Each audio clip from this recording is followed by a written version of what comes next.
Welcome, everybody, to Dead Talk Live. I'm your host, Viz, and today we have veteran actor with us, Joseph Reitman, who is appearing in Netflix's latest series, First Kill. Now, I saw that look, Joseph. Veteran does not mean old, it means I, experienced. I appreciate you saying that. I will say this. I went into a store today and I got my first senior discount in my life without asking for it. The guy just gave it to me, and that made me feel on top of it a little bit older than I actually am. So I'm there you with you. I'm go. celebrating my 48th birthday here in a couple of weeks. So, man, I'll tell you. But like we said, Joseph is appearing, co starring in First Kill. It's on Netflix. It premiered last month, June 10th to be exact. It's a vampire show. For anybody who hasn't heard of it or seen it yet, it's a vampire show. Joseph plays Clayton Cook, a vampire killer, but sort of a rebellious vampire killer. And we're going to get into that a little bit more. Uh, First off, when the character Clayton Cook was described to you, how was he described to you? The show is about like monster hunters and a family of vampires. So he's part of this group called the Guild, which is a group of monster hunters. And the original breakdown was basically Clayton Cook is a wisecracking elder statesman of the Guild who definitely doesn't take any crap. It's basically what it boiled down to. And Mm-hmm. yeah, it came my way, and that was basically all the description that I got. So, when you went in for the audition, what kind of, what did they have you read? Did you have any more information by the time you got to the audition? How did that all play out?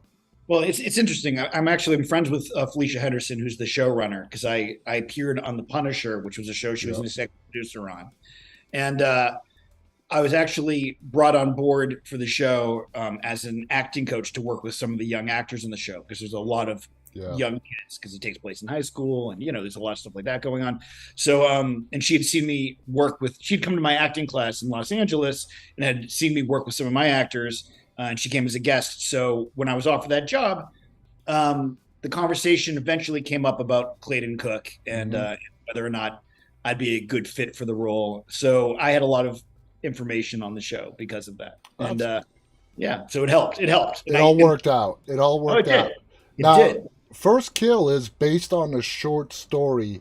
Did you familiarize yourself with the short story either before or after you booked the role? It's a really good question.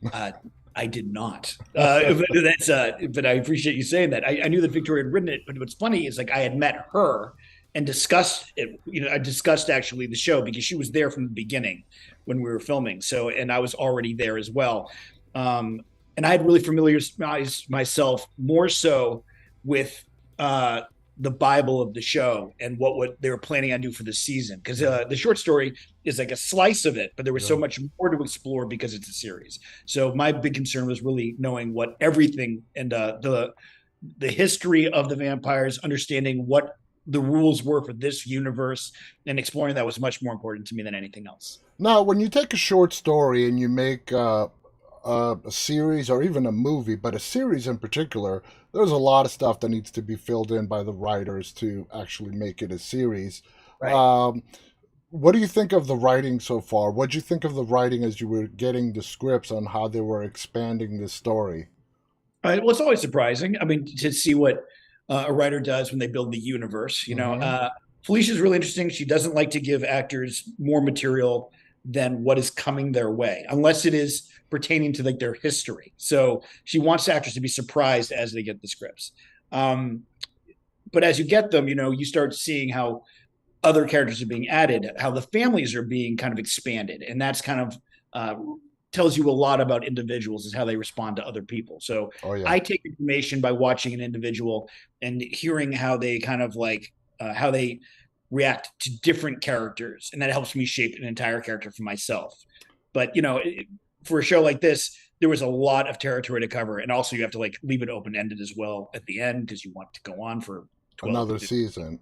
Yeah. Now, for people who are thinking about checking this show out and they're like, great, another vampire show.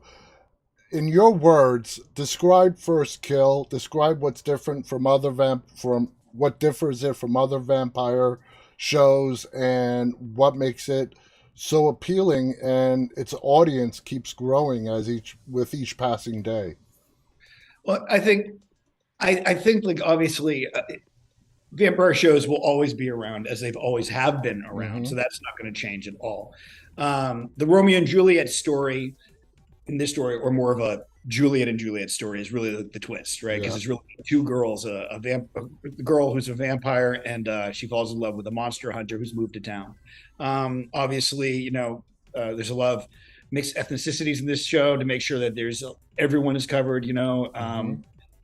and I think obviously the big change for this is the LGBTQ plus kind of like angle that they've really focused on and be authentic on. So I think that's really kind of really what I'd say from the fans that I've heard from Mm-hmm. is the thing that's really rung true and kind of like struck a chord with a group of people.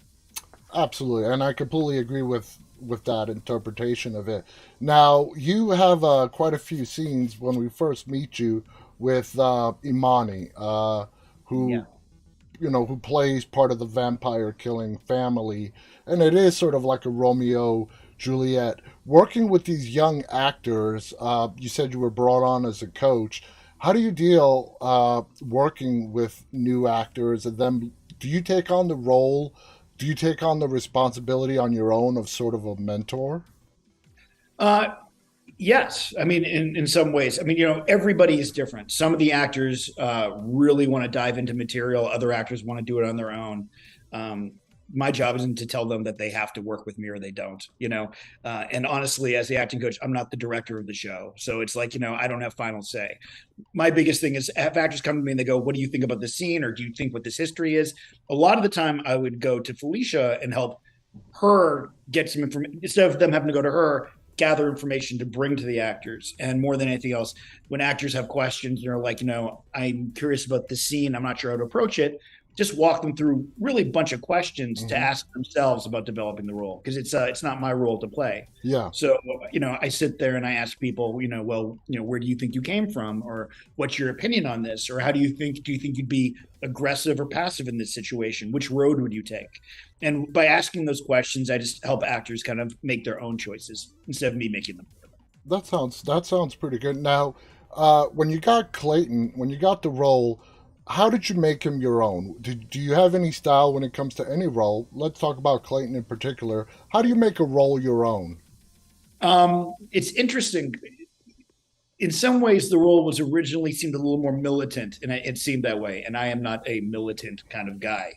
Um, so when I took a look at it, my first approach was he's part of this guild, but he also is more of like a Delta Force kind of guy. He's Yeah. much more rebellious and doesn't take crap from anybody. So when I approach somebody like that, and he does have a lot of wisecracking moments, and he gets in people's faces, he's a hothead, and I start building a history for a character. And for me, even though there wasn't a huge history on the page for Clayton, I started approaching it from the idea of like, well, what brought him to the guild?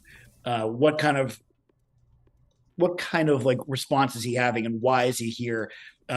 We knew that the guild approaches people who have had issues in the past or deaths in their family due to monsters. So I created a backstory about why they would have approached me. Because of his attitude, I Hmm. also kind of like started thinking about why would he still be frustrated and angry, Yeah. and where does that come from? And being the age that I am, as we discussed already, why it'd be towards the end of his career of being in the field of being a vampire hunter, and how does he feel about being probably put out to pasture soon?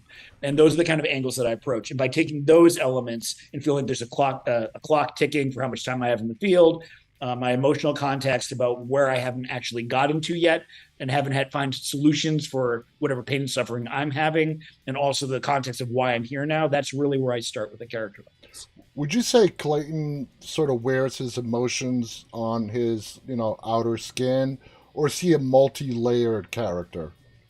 I think he isn't really good at controlling his emotions, Yeah. and I would have to say like that's part of his Achilles heel, and that's what I approach. I always approach something trying to find what somebody's weakness as well, and definitely part of his Achilles heel is the fact that he is not really great at controlling his emotions. That's That's apparent. That's very apparent from when we first meet him on the show. Now, he's sort of like an antagonist, like we talked about, within the vampire killing group. Mhm. What do you think is his driving force? You talked about him coming towards the end, being put out to pasture. Do you think that's all it is, or do you think there's something more driving him to be a little bit more antagonistic?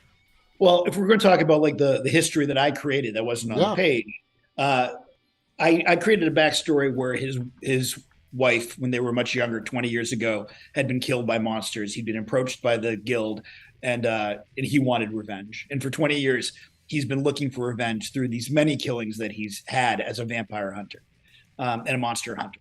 And even though he's had a bunch of kills, he has not found peace in his soul. And feeling like he's at the end where they've kind of let him know that there's only so much longer he's going to be in the field, either as a hunter or as somebody who's an advisor. He's probably going to be chained to a desk and still hasn't found any sort of peace in himself.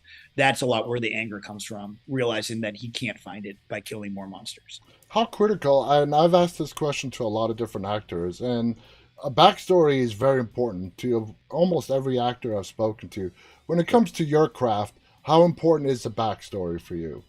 It's everything. No one's world starts when they walk onto the screen when you see them for the first time. Yeah. They've had an entire life. In Clayton's case, he's had 50 years of life behind him already, and I have to decide what that childhood's like, what caused him to go down this path, and what led him to this day. Every day that I'm on set, so without those decisions being made, you have a very flat and two-dimensional character. You Hmm. have to like work and really think about all of the layers, or you're going to be dealing with a two-dimensional thing instead of a three-dimensional thing. Yeah, I agree with that. Now, playing role, you've been lucky throughout your career where you haven't sort of been pigeonholed into playing a particular type of character. You've gotten to play a pretty wide spectrum of characters throughout your career. When you're booked, when you're cast to play a bad guy, do you feel like that gives you a little bit more artistic freedom to sort of play around with the role as opposed to the hero, in the story who has to sort of walk that line and not really deviate? That's a really good question too. Here's the thing: is I feel like when I play heroes, they need to be detailed, but it's also just as important to figure out Indiana Jones needs to be scared of snakes, or you have a problem. Yeah. Uh, Dorothy has to hate Kansas, or you have a problem. You don't have a story. So even as the hero, you have to figure out what is the journey that you're going to have. It does tend to be more traditional as a hero in a lot of senses. Or if I am somebody who is helping the hero go along, if I'm playing the cowardly lion in the script or somewhere, I have to realize what that means for me too. But when I play villains, the beauty of playing villains, and part of the reason why I love playing them so much, is that you are able to dive into the psyche of somebody who is not a good person, Yeah. and you're able to really figure out something. Especially if I get the whole script and I'm able to see what the hero is, I can figure out how I can. I try to build a mountain for the hero that I'm fighting if I'm playing a villain. The same way that Drago for Rocky was that villain. Yes. And you have to build the bigger the mountain that you build that the hero has to climb, the better villain you are. Nobody wants to watch somebody climb an anthill. They want to watch them climb a mountain. And that's what you have to create. And that's why it gets so exciting, is to create a path that that's difficult for them to like ascend to. That's beautifully described. Now, the show takes place in Savannah, Georgia. Georgia's a big filming hotspot. Do you guys actually shoot in Savannah as well? We actually shot in Atlanta Mm. for the whole shoot, except for they did a bunch of exteriors, and they did about 4 days of shooting. I think it was in Savannah total. Now, Netflix hasn't officially green lighted a second season, but the way the show is picking up momentum, it sort of looks like it will get picked up again. Uh, are you? I mean, tell us your interest in picking up the role again of Clayton and moving him into a second season. Well, I mean, we'll see. We'll see if that's possible or not. But more than anything else, I hope for success for all the people on the show and for Felicia, and I hope that there's a second season, just so they get to continue doing what they're doing, and the fans get to continue that I've seen to enjoying the show. And I just think that's really what we're dealing with here. Is kind of like I hope that everyone gets to keep enjoying it, because I think it's just going to get better if it gets to go another season. You think there's a lot more to learn about Clayton if it does go into a second season? I don't know if that's possible. You never know. It could be a real Never know. surprise. So, Anything's possible. Once there's a witch on the show, anything's possible. So, they brought a witch in about episode 6 or 7. When that happens, you never know what the result's going to be for another season. You have no idea. in the time that we have left, let's just talk a little bit about your career. Like I said, you've had a marvelous career, an extensive resume going back into the early 90s. You've appeared Back in. to the 1850s, I think. If you take a look, I performed up in the Borscht Belt for a while up there, in the vaudeville days. No, yeah. You've been in some like classic movies, television shows like Married with Children. If when you look back in your career, what would you say was your biggest break? Oh my goodness. Well, I mean, if you're talking about everyone remembers their first break. So Yeah, like Married with Children, I had Christina Applegate's picture on my wall in college. So it was one of those things where, you know, and you got to I play her told my boyfriend. yeah, and I told my friends I could play her boyfriend. That's what I would say in college when we watched the show. So the fact having fantasy become reality was a really mind-boggling thing. I That can was huge. imagine. Yeah, that was massive. And my first film that I ever did was Clueless, which also Hmm. a dream come true. And Amy saw me in a showcase. Amy Heckerling, the director, saw me in a showcase in Los Angeles, and was kind enough to bring me onto that film, which was amazing. Those two moments for me were massive. But there's a few other ones, and I can list a couple. The Perfect Storm to me was a chance to go back to Massachusetts where I grew up, and that was like a dream come true. And my first big film that I really was like blown away that I had an opportunity to do. Townies was a sitcom, Yeah, and all I ever wanted to be was on a sitcom my entire life when I was a kid. And then all of a sudden I had a dressing room. I mean, yeah. they're weird. There were milestones, and they're not done yet. I might still have milestones that I want to Oh yeah.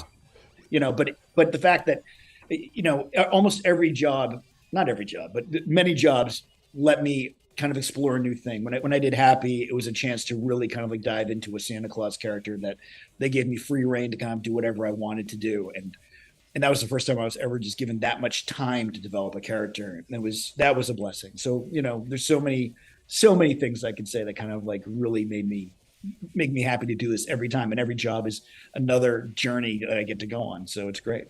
As your career progresses, you mentioned coaching actors.